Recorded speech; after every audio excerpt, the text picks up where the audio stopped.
मंत्रालय को लेकर के लोग कह रहे हैं कि बिहार में भी योगी मॉडल आने वाला है। बिल्कुल आना चाहिए। मतलब अपराधियों के प्रति के तरफ ज़ीरो टॉलरेंस की नीति ज़रूर होनी चाहिए। तो मतलब आप चाहते हैं कि योगी मॉडल बिहार में आ जाए?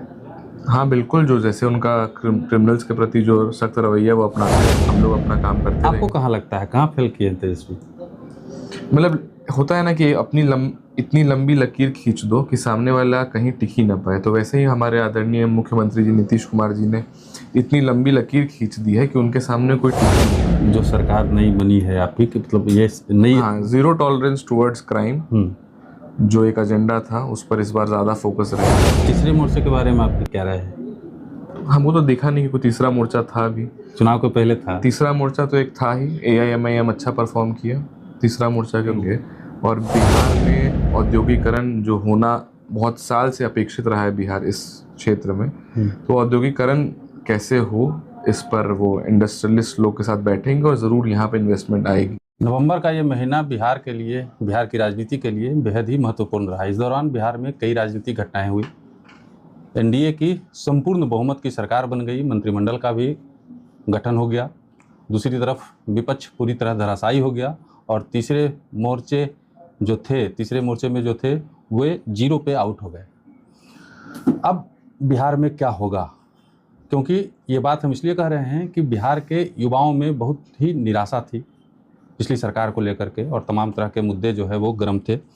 युवाओं ने भी एक बार फिर से भरोसा किया है। अब बिहार में आगे क्या होना चाहिए, युवाओं की बात अगर हम करें तो हमारे साथ NDA के युवा नेतृत्व सायन कुणाल जी हैं, परिचय के मोहताज हैं नहीं, और इनकी झोली में भी एक साथ कई खुशियाँ आई हैं। तो सबसे पहले आपको तमाम खुशियों के लिए बधाई हो।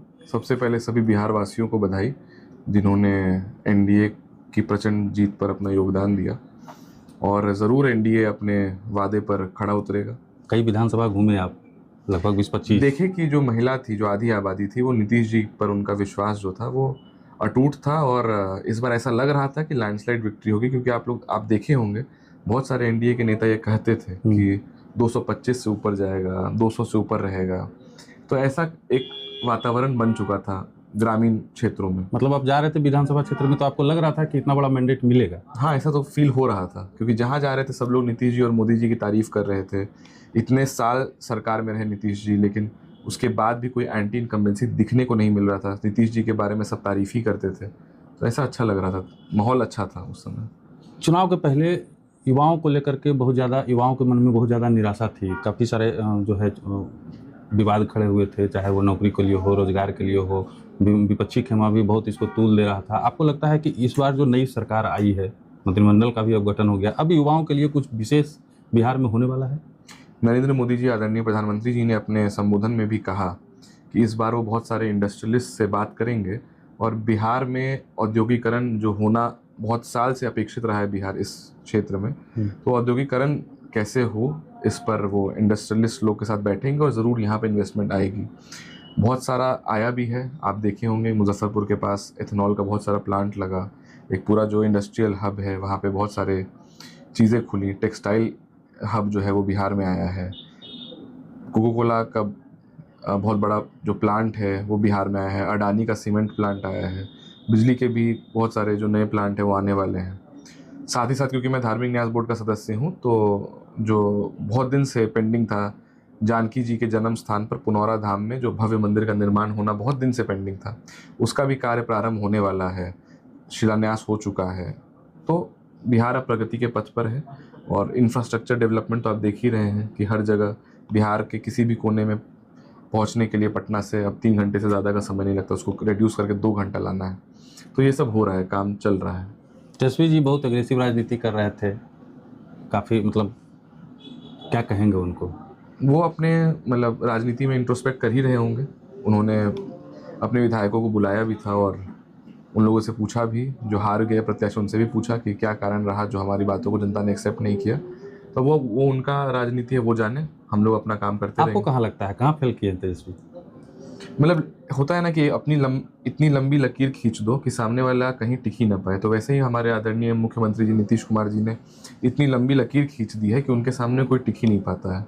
तो इसमें बाकी जो भी लोग मेथड अपनाते हैं वो लोग फेल कर जाते हैं। तीसरे मोर्चे के बारे में आपकी क्या राय है? हम वो तो देखा नहीं कि कोई तीसरा मोर्चा था भी। चुनाव के पहले था। तीसरा मोर्चा तो एक था ही, AIMIM अच्छा परफॉर्म किया तीसरा मोर्चा के रूप में।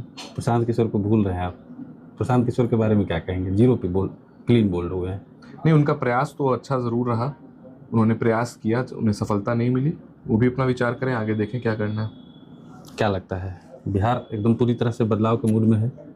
बदलाव के मूड में मतलब तो जो सरकार नई बनी है आपकी, कि मतलब ये नई, हाँ, ज़ीरो टॉलरेंस टुवर्ड्स क्राइम जो एक एजेंडा था उस पर इस बार ज़्यादा फोकस रहेगा। और जो बिजनेस फ्रेंडली इन्वायरमेंट होता है जिसमें लोग आते हैं, आप अडानी का बहुत सारा इन्वेस्टमेंट आपने देखा होगा, पावर प्लांट के लिए भी उसको अलॉटमेंट हुआ है। तो जब ये लोग आते हैं तो वो लोग चाहते हैं कि पूरा जो वातावरण है वो सेफ रहे, तो उस दिशा में भी काम इस बार और अच्छे तरीके से किया जाएगा। एक अंतिम सवाल हम ले लेंगे। मंत्रिमंडल बंटवारे में बहुत ज़्यादा हेरफेर तो इस बार देखने को ज़्यादा नहीं मिल रहा है, लेकिन एक बड़ी चीज़ जो है, गृह मंत्रालय बीजेपी के पास आई है, सम्राट चौधरी के पास गृह मंत्रालय आया है। क्या लगता है इसमें कुछ? आपने केवल गृह मंत्रालय ही देखा, मैंने देखा कि फाइनेंस जनता दल यूनाइटेड के पास आया है। फाइनेंस भी काफ़ी बड़ा मंत्रालय है, और क्योंकि और कैसे फाइनेंसेस को बढ़ाया जाए, कैसे रेवेन्यू मॉडल और बढ़े, तो ये भी एक बहुत महत्वपूर्ण विभाग है, क्योंकि इसी के द्वारा जो है बिहार की जनता के पास जो पैसे भेजे जाते हैं, और तो ये उसका कैसे रेवेन्यू बढ़े, ये जनता दल यूनाइटेड के पास आया है। गृह मंत्रालय को लेकर के लोग कह रहे हैं कि बिहार में भी योगी मॉडल आने वाला है। बिल्कुल आना चाहिए, मतलब अपराधियों के प्रति के तरफ ज़ीरो टॉलरेंस की नीति ज़रूर होनी चाहिए। तो मतलब आप चाहते हैं कि योगी मॉडल बिहार में आ जाए? हाँ बिल्कुल, जो जैसे उनका क्रिमिनल्स के प्रति जो सख्त रवैया वो अपनाते रहे हैं, मेरा मानना है कि जो नए गृह मंत्री बने हैं हमारे माननीय उप मुख्यमंत्री जी, वो भी अपनाएंगे और सब लोगों को बिहार छोड़ने पर मजबूर करेंगे। चलिए, सायन कुणाल जी से बातचीत कर रहे थे हम, तमाम मुद्दों पे अपनी राय रखी है। आप क्या सोचते हैं कमेंट बॉक्स में ज़रूर बताइएगा। काफ़ी जिम्मेदारियां बढ़ी हैं इनकी, तो काफ़ी व्यस्त हो गए हैं, और व्यस्त कार्यक्रम में से थोड़ा सा समय हम लोग भी निकाल लेते हैं। चलिए, मिलते हैं अगले वीडियो में।